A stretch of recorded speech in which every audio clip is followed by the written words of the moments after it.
Okay, so welcome everybody. This is ATSU's Research Nexus presentation on ATSU sponsored programs. Our theme for the day is your research partner. I'm Debbie Clay. I'm Associate Director, excuse me, of Sponsored Research and Program Development at ATSU. I will be joined in presenting today by Kathy Rushlo, very familiar face on the Arizona campus, Director of Sponsored Programs at ATSU. Okay, so who is Sponsored Programs? We're a support service office that works to advance the university's mission, directions, and priorities through acquisition of grant funding to support innovative research, service outreach, training, and educational projects, as well as healthcare initiatives and service outreach programs in communities. Our primary service audience is ATSU's faculty and deans, but we do have a secondary audience, including the university's administrative, full-time professional staff, affiliated residents and interns and students. The key to this is students working with faculty sponsors. We are really not allowed to work just with students, so that if you have students who you are going to have working with us or approaching us on research that you do, we need to make sure that we have that faculty sponsorship portion in place. Team SP proudly serves all TSU schools, programs, and campuses through three branches, or what you might call functions, of the SP division. We, to the left of your screen, you'll see the apply start to finish. That focuses primarily on the pre-award side of our office. We also have an award acceptance team within our group that will work with you once we successfully get you funded. We'll work with you to accept the award and to negotiate any kind of budget changes that the funder may require, setting up your account, your grant account, and all the groundwork that needs to be laid before you can really just hit the ground on your project. And then the award acceptance team then hands you off to the post-award management team, who will be your liaison throughout the implementation of your project. They will help you with various aspects of the financial side of managing a grant, and contacting program officers occasionally when you need, and helping you with required project reporting, and then eventually to close out and hopefully often to put you in a position to be competitive for the next grant that you might be interested in. The key that we feel to our success is that we customize the services that we provide to each faculty member, from the stage where they have a great idea that they're not sure where to go with, or who might be interested in funding, all the way through the identifying funders and then the final reporting on your project once it's completed, and all of those steps. So we really like to meet the faculty where they are in terms of the service we provide. So you got that bright idea that you've been thinking about, a research idea that you've identified through your work as a faculty member, or just a passion that you've always had professionally, about something, a gap that needs to be filled, or a problem that needs to be solved.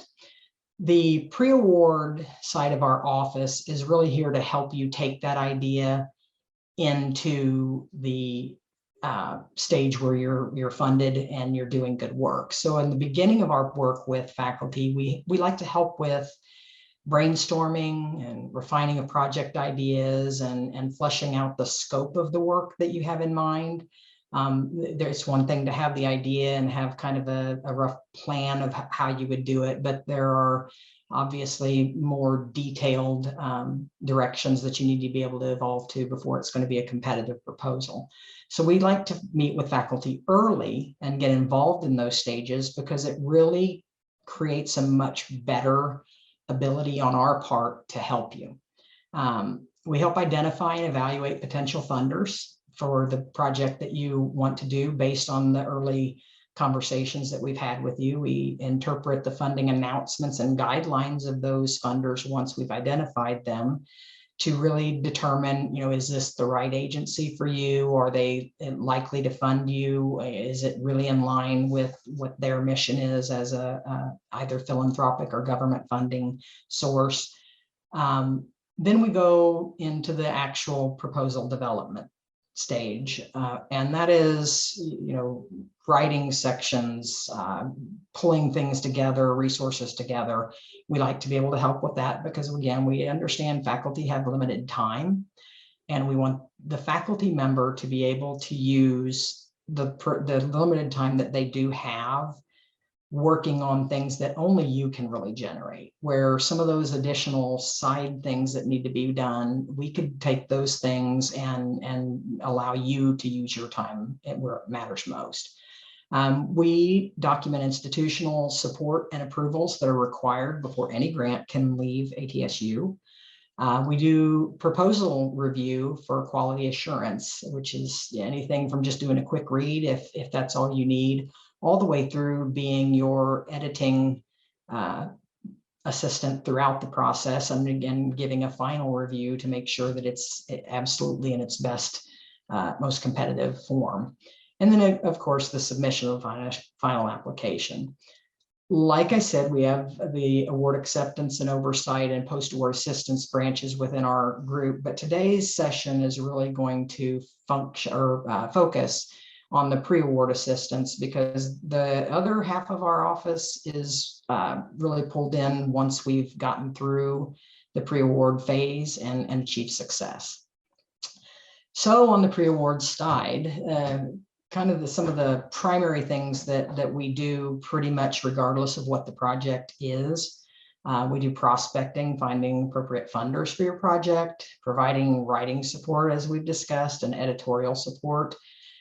Developing budgets, and this is something that I think creates a little bit of a dilemma for a lot of faculty who are trying to pull their proposal together, to be having the budget evolve, in tandem with it, and making sure that the budget complies with funder requirements and regulations, and not just funder requirements, but also university policy and standards. Then as the proposal itself comes more to the final stages, we do that final QA review that ensures the competitiveness of the proposal by making sure it does cover all the requirements and review criteria and everything it possibly can to get the highest competitive edge at submission. Most submissions these days are online. So either, whether it's a federal agency's online application system or a state or foundation portal, we typically handle the majority of the application process, with a few exceptions where you have to be a member to log into a portal or something like that.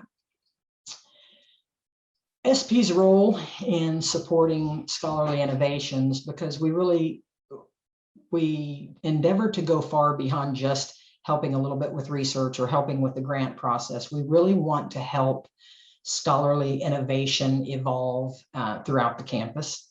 Our faculty development and strategizing phase is where we really like to, again, get in there early and be engaged with faculty to help review the pre-award processes, support and refinement of ideas and things like that, but also assessing your readiness, recommending strategies to improve the readiness or competitive edge of your proposals, and develop timelines to make sure that you are able to meet a deadline with as low a stress level as possible.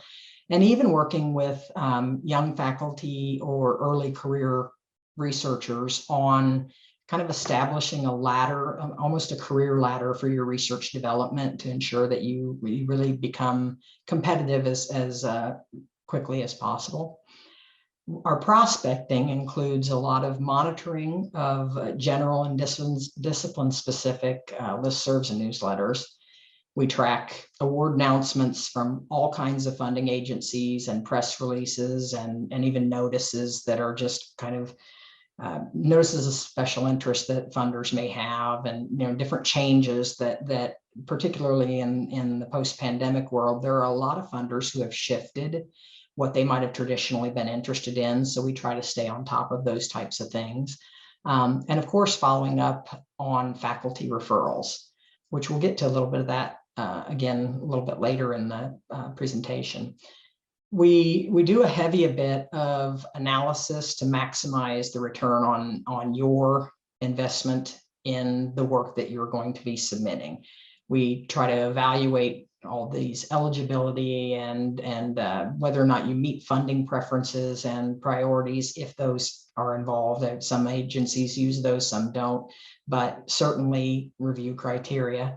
Gauging how competitive you will be at this particular moment in time versus maybe if you were able to accomplish certain steps in addition to where you are, maybe this proposal would be better held for that time. So helping them analyze all of those things and, reviewing what deal breakers might be either for you or for the funding agency, and recommending next steps for where you are, both on this particular research study you might be pursuing and also on your broader research goals. One of the primary steps with evaluating funding sources is something we've developed at ATSU sponsored programs we call the Funding Opportunity Recommendation, or FOR. It is an institutional best practice that we can say without doubt has saved an incredible amount of time and energy, both on the side of the faculty who are searching for the funding and the side of all of the administrative and university resources that get pulled into grant development. And it helps in doing that, as it really serves as an internal decision-making tool created to summarize guidelines, support evidence-based decision-making, maximize your return on investment of your time, because we understand how limited your resources are. So this form will take and distill, sometimes what amounts to hundreds of pages of federal grant guidelines or any amount of guidelines from any funder down into a 1 to 2 page analysis that will highlight key information, potential deal breakers, documenting actions and steps in the submission process and decision process that we might want to know for future reference, and features ongoing updates about funder decisions and awardees, because we may do a review on a program and decide not to go for it. And then times change and things change. And 2 years later, we have that review to go back to and be able to see, okay, where might we fit now compared to where we did then. The most important aspect of it saves time and frustration and economizes the resources that the university does have to support your work. This is a sort of a condensed version of that tool. As you can see, it includes quite a lot of detail.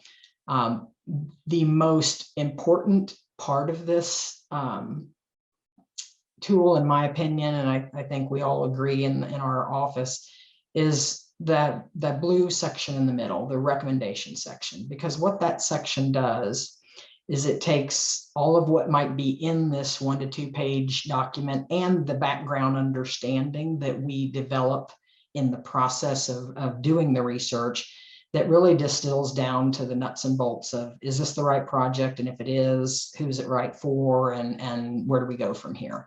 So when you get one of these, and many of you have probably seen them at various times when we've worked with you before, your eye might go first to that recommendation section, even though it's not at the top of the page. And that might be wise, because if you read that and you realize, oh, okay, yeah, this isn't for me, then you might not care as much about all the other details that you would sort through. But in the long run, if it looks like it's something that does apply to you, then we would strongly encourage that you obviously at least read the rest of the 2 pages. And eventually, if you're going to apply, even read the guidelines. But sometimes that's not going to happen. And so our team takes it upon ourselves, particularly on a grant that, or on a funding agency that looks like we are going to pursue. We make sure that we know the guidelines word for word, front to back. We go over those things. We have them laying right by us on our desk throughout the development process. So even if you have not had time to come intimately familiar with all the nuances of what the funder is seeking, we will be aware of those and we'll be right by your side helping you make sure to cover those things and be as competitive as you can in application. ATSU's structure is much different than a lot of universities that have sponsored programs office that some of you may have came from, where they have much more of a research infrastructure and resources and communication system specific to the research faculty. Here at ATSU, our faculty are really not divided into those who do research only and those who do programmatic and education grants only. It's very often a combination of those things that our faculty are interested in.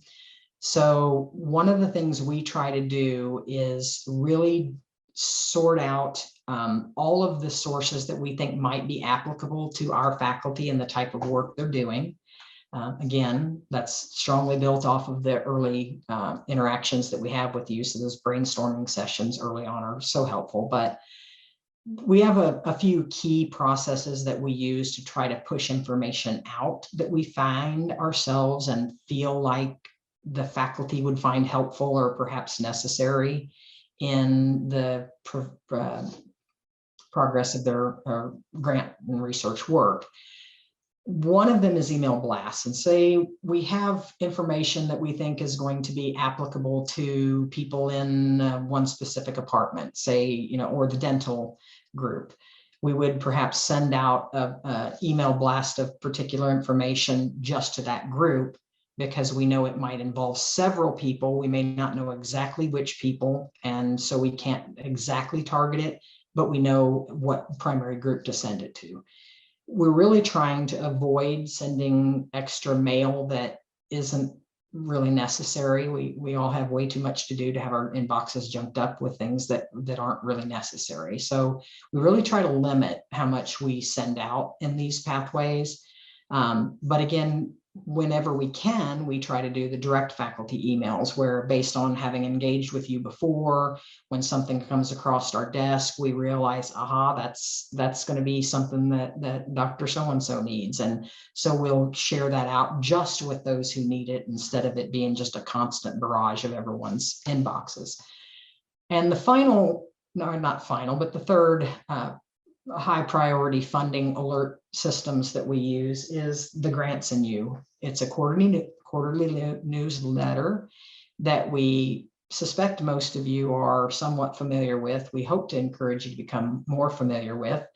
And it is primarily for ATSU faculty and select others. Again, we don't really focus a lot on student work in the Grants and You because, again, they would have to be working with a faculty member for any of it to apply to them. So feel free to share content that you find in Grants and You that might be something that you need to work with or want to work with students on, because they won't initially have it hitting their inbox like you as faculty will.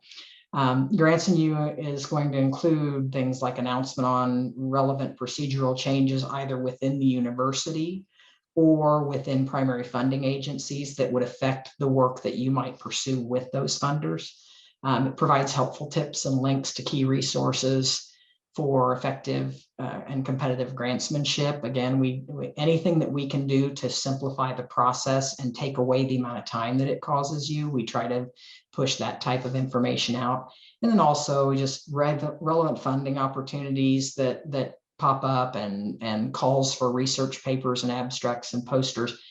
Because one of the things, our office isn't just interested in the research and grants, like working one-on-one with faculty. We're also interested in kind of more of a theme of research development, where encouraging faculty to be aware of some of these opportunities to present or publish or take a leadership role that would look good on a CV and help your competitive nature when you go to apply. So that's the purpose of Grants and You is really more about developing your capacity and our capacity to be competitively successful with grants. So ATSU's service model, like I said, is those of you who come from larger institutions or institutions that weren't just primarily research, or just primarily teaching focused, have probably witnessed examples of, significantly more research infrastructure and maybe even significantly less grantsmanship support. And at a lot of schools, the SP side of things in terms of the pre-award grant support is far less engaged than it is at ATSU. And that's because our model really is that we're here to help you. We understand that faculty at ATSU don't necessarily have the background in a lot of cases and or the protected time in your daily work to be able to do a lot of these things on your own. So that's where we can step in and be your partner in that type of achievement. In order to do that, what we typically do is assign a sponsored program, sponsored or pre-award specialist to your project, and they will work closely with you to support the proposal from that concept development stage all the way through submission. So they will perhaps pull in additional members of our team to help in any given way based on the size and scope of the project, but you will always have that assigned person that is your key liaison or point of contact, if you will. Unfortunately, in academia, there's a trend that the evolution of intellectual freedom goes the way this graphic portrays, where in your early education, you have excitement about what you want to do to the world or for the world. And so you're thinking, I'm going to research what I want to research and I'm going to make a difference. Well, then in your grad student stage, you realize, no, in fact, I'm going to be researching whatever my professor wants me to research. Then in the faculty stage, you become acutely aware of the fact that the daily grind and everyone else's demands on your time and committees and special duties as assigned, you often get either not enough time to focus on your research, or the focus of your research ends up evolving into what other people want you to study.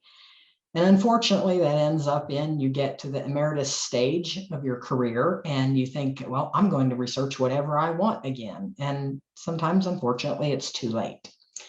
Our team really is striving to prevent that from becoming your professional trajectory. And as on top of the things that we do to try to help with your research development, there is much to be said for self-assessment on your part of what your idea is, how well it fits, within the literature, does it really suggest that this project is needed, and that your approach is something that would be competitively accepted for review. Determining your fit with the program. Is this study something that is going to help the funder accomplish their mission? If it isn't, then you're probably not going to be competitive.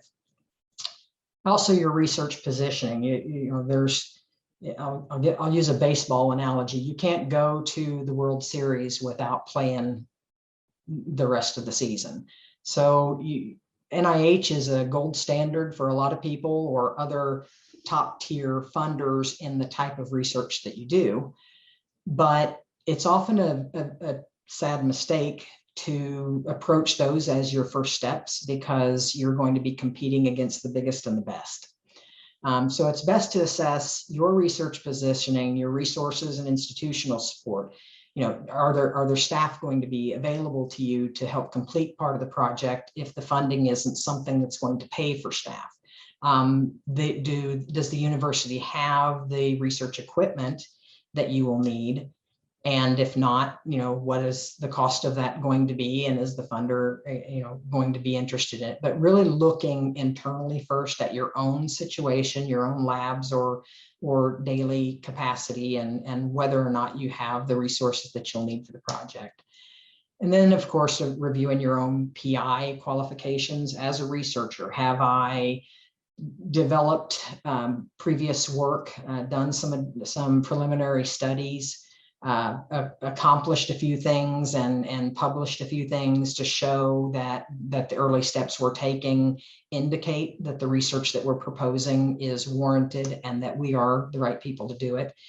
And if you determine in the assessment of that whether it's, you know, an individual PI or a team, that there's still something missing from that team that might hit a reviewer as a concern or a weakness, then looking at your colleagues and connections that you might have for collaboration. Perhaps you have a investigator that you've done work with before at another institution, and in order for them to be engaged in the project, there would need to be some sort of a pre-award agreement for a contracted role that they would play. So thinking those things through ahead of time, and then the simple things of, is the timing right? You know, does your schedule allow for you to engage in the development of this proposal at this point, or are you going to need to wait until a little bit later in the year? Or, you know, the academic calendar dictates a lot of things for a lot of our faculty. And then last but not least, attitude. It is very rare that people are funded on their first shot at external grant funding. So having that never say never attitude, that, yeah, I know I might get turned down, I might run into, you know, dead ends here and there, but this is work that I feel is important. It's work that I feel like I'm the right person to do. And you've assessed that you've got the resources and the plan to do it, then it sounds like you might be ready. So when you're at the point of choosing and designing your project, there's just one very, very key concept that needs to control, you know, your decisions. Are you proposing research about which you are both passionate and totally committed? Because if you are, that's going to show in the work product that you end up submitting for funding. Because if it is really something that you're passionate about and committed to, and it's, you know, maybe even just a central aspect of your daily work, then now all you really have to do is explain it. You don't really have to do a lot of extra trying to conceive of what type of project you could throw into the mix. Really just, you know, focusing on things that you do and how you could do it better by securing funding. In order to start that process, we have a proposal development worksheet that our office uses to try to help both faculty and our team determine really where you are, how much information and resourcing have you done to prepare yourself to start off into the proposal development on the idea that you've had. So we so strongly encourage faculty to start before they get too far down the line of writing up their research, to take a breath and look at this form that just really walks you through a lot of the kind of questions that are going to come up as you start working on the grant. And if you take this early opportunity to answer some of those questions before you get deep in the weeds, you tend to have a much quicker and efficiently developed, less stressful developed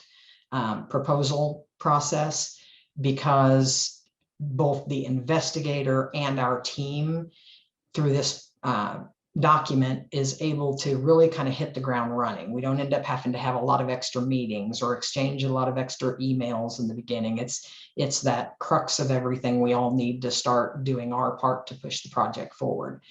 And I really, we haven't done the research to determine, you know, percentages of faculty who end up in a better position because they worked on any of these. But I will tell you that I've never worked with a faculty member who did use one of these who didn't end up realizing, wow, that really helped me gather the detail and ideas that I didn't really realize yet that I needed to kind of dissect. So I really encourage the use of this tool, although you may think, well, I really don't have time to fill out this form. I'm just going to call them and we're just going to talk.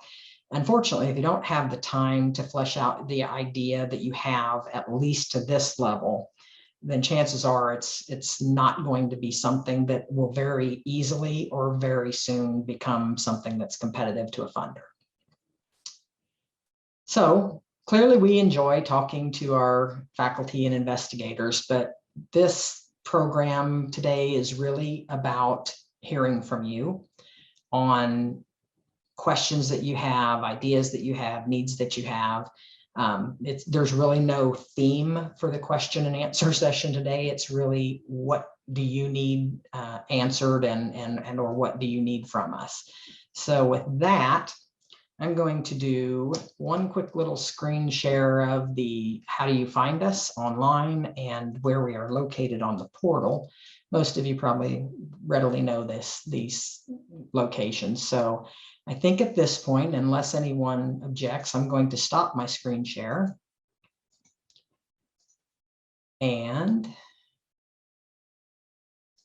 go to a gallery view so that we can really focus on more of an engaged interaction with those of us who are here today. Kathy, do you have anything to remind me that I have forgotten to cover anything in that quick little spiel? There's only one statistic that probably will impress you if you wonder if our system works or not. And that is that we get, I think, around 65 to 70% of what we apply for. Yeah. So if you really want to be successful, we do have a tried and true system. Yeah. And again, it is tried and true because it has been specifically tailored to our university environment and the faculty we have here. So yeah, that is way above and beyond the industry standard for successful outcomes. So we're pretty proud of that. We work hard to eliminate applications that are kind of ill-conceived, because all that does is create a ton of work and frustration for the faculty member, and it doesn't go anywhere, and none of you have time for that. So yeah, it's an efficiency model where we want to meet your needs based on where you're at. So I see Julie. I'm gonna call you out first here, Julie. Julie Spear. Do you want to kind of introduce yourself to the group? Oh, wow. It's good to see everyone. I'm going to go into gallery view as well. Hi, so my name is Julie. I am an instructional designer in the TLC. I've been working with Deb and her team developing an idea for an educational research project that we've been thinking about for a little bit here. And so I think we've been thinking about some of the same things that you shared in terms of getting our idea developed and beginning to think about places that we would take that to, but also, beginning to think about what a budget would look like. And, again, those things that were on the form. So it's been a really, really great experience. Mm-hmm. And I didn't mean to put Dr. Spear on the spot, but we've been working together recently. So I thought, well, here's a good point to start. No, happy to share. So, I would really encourage any of you sitting in the session today to go ahead and share your video and engage in conversation, because that really is what today is about, what your needs are and where we can move those things forward.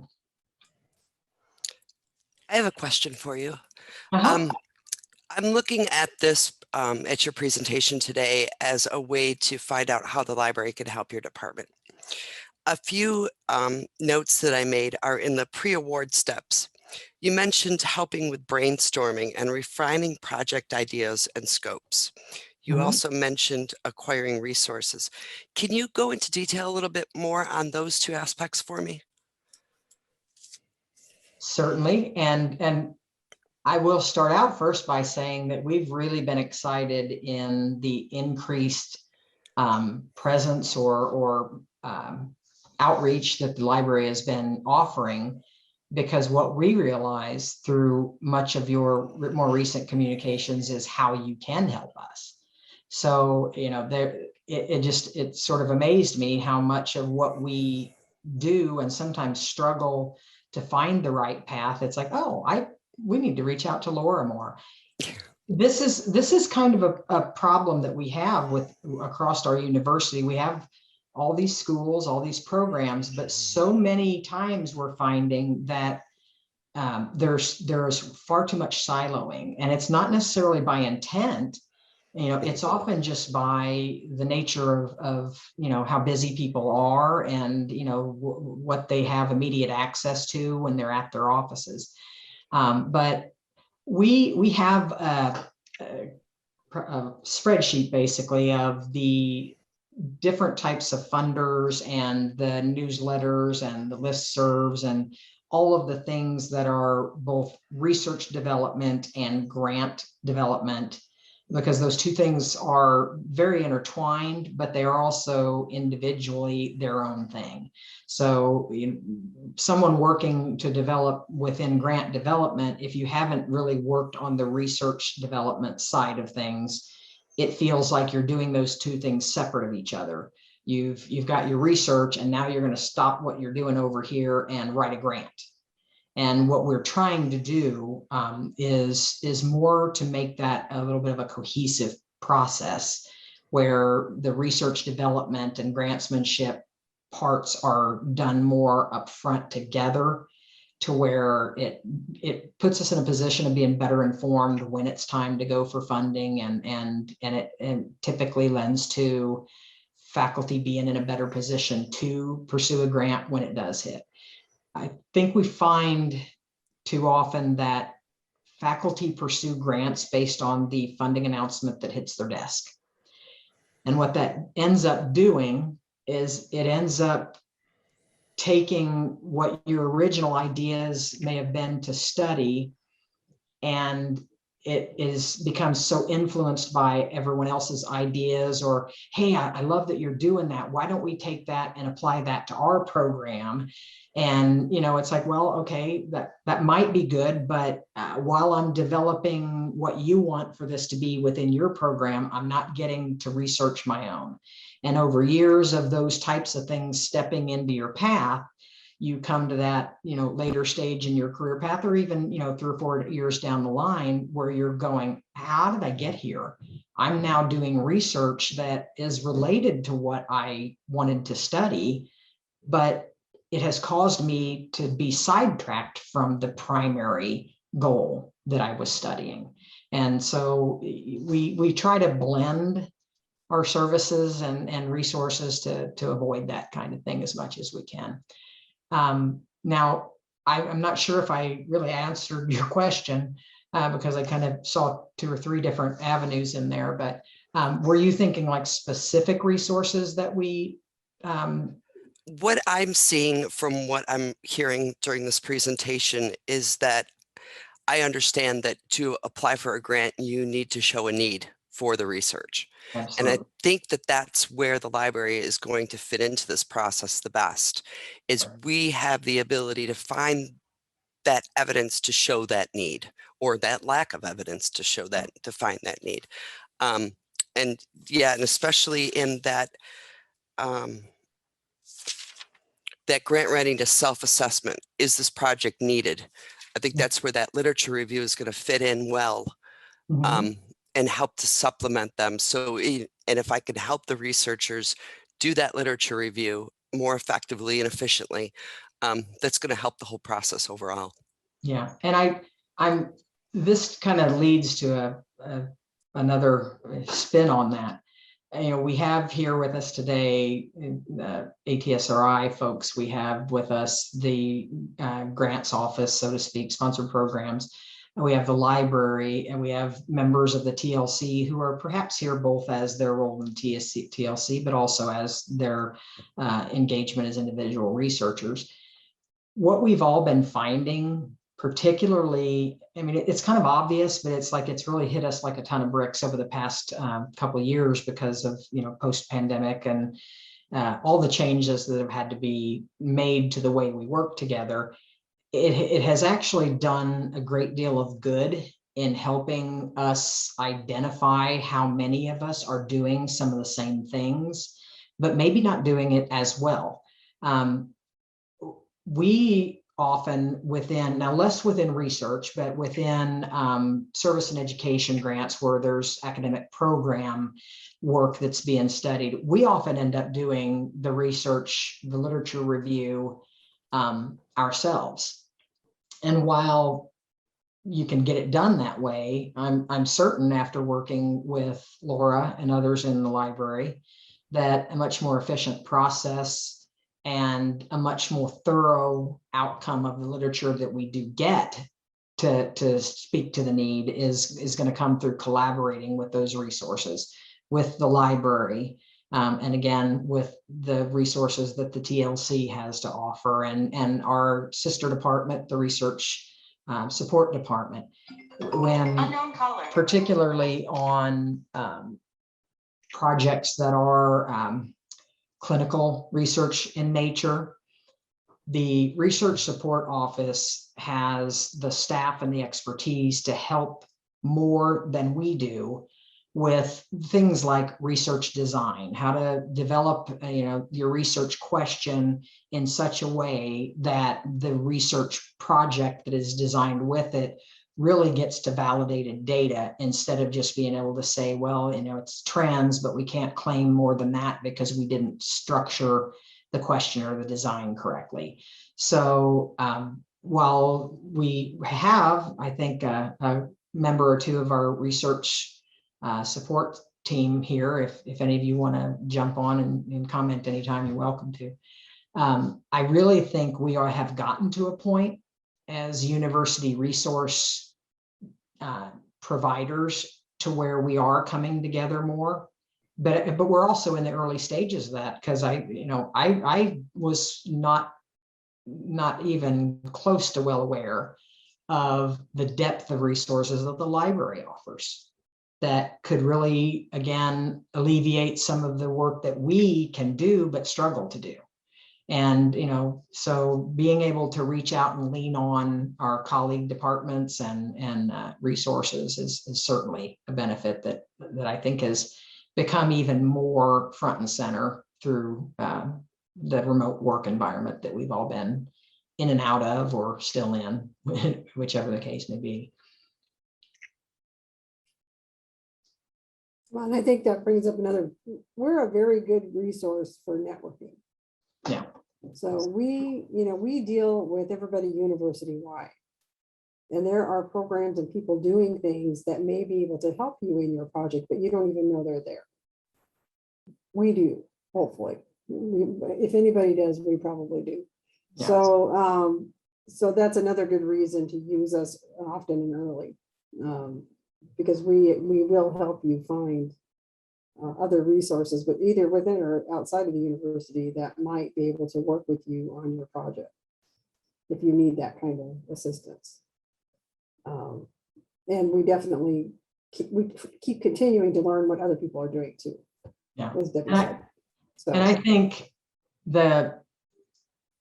our need to be able to network and because we've got to do all that resourcing to find answers to questions that might be key information to a project, and so we reach out to one division or the other, and in the process we've started learning how few of our service departments even really work together, and I don't mean that in a disparaging way, where they aren't aware of the opportunities to work together with other departments, but it's about breaking down silos and making sure that, if people are willing and interested in needing a service or a resource, that they can get to it, whether it is us or whether it's someone that we can pull into the conversation. So. As a young researcher, or budding researcher, not so young, myself, I have a few questions. What agencies are most willing to give ATSU researchers, grant awards to ATSU researchers historically? And B, what are the research areas that we secure the most grants? I don't know that there's a particular agency that gives us the most in terms of research money. Now, in terms of programmatic money, PURSA for sure, but that's training and that's different. The research ones are variable because the research is variable. So it depends on what kind of research you're doing, who might be interested. We've had some luck with some of the professional organizations that have funding. So, sometimes it's like, occupational therapy has some, physical therapy has some. The bigger federal money, NIH, those kind of things is not out of reach, but requires a lot of work ahead of time. And there, it's not so much a particular research area. Because if it's an area of interest to NIH, it's okay, but it has to be really strong. And it has to be really well developed, probably have to have preliminary data. We are particularly applicable for R15s, which are focused on research that involves students. So you have to have a good track record of training students, of publishing the students. Where did your students go after they were done? Those kind of things. But as far as a research grant in particular, I don't know that we really have a particular funder that we would say is, oh yeah, they fund us a lot, kind of thing. We're just not research intensive, and so it's not as easy to figure that out. Yeah, if you're asking where is our largest source of research funding in terms of grant awards, I'm certain would be NIH, simply because those are the large scale research grants that are awarded. So they are more expensive. But in terms of numbers of grants submitted and funded, NIH is probably one of the lowest, because I'm actually glad that our data show that, because it would be a sad mistake in the use of a lot of people's time to consider NIH their targeted funder, because you really have to have had some preliminary work that you've completed, whether it's been funded or not. Quite honestly, there's a lot of research that can be done and is done without needing a grant. So you can do those early stage projects and get them funded through any number of either internal or external resources. But saving that effort that is, because it is a massive effort that is required to compete for an NIH grant. Like Kathy said, we do the R15s mainly because that mechanism is specifically designed by NIH for small schools that can't necessarily compete with like level 1 research institutions, obviously, because we don't have that research core infrastructure. We don't have postdocs available to every faculty member to help do their work or to help write it up. So for those reasons, the NIH funding is typically a later stage in the research development, career development process. It's best usually and most fruitful to start applying for things like Kathy said, your professional organizations and associations, or you may have, March of Dimes funds research, the American Heart Association, Lung Association. There's all these different agencies and philanthropic wings of different organizations that do research funding for more not just entry level, but more of the not yet to the NIH stage types of research. But yeah, it is, NIH is probably our heaviest dollar funder for research, but it is by far not the one that we do most submissions to for those reasons. Okay, sorry. I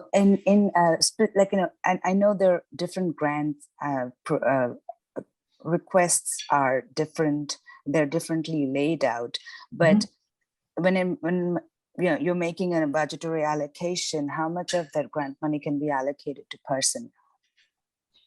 That depends very, very largely on number one, the need for the project, but also the guidelines of the funder that you may be looking at.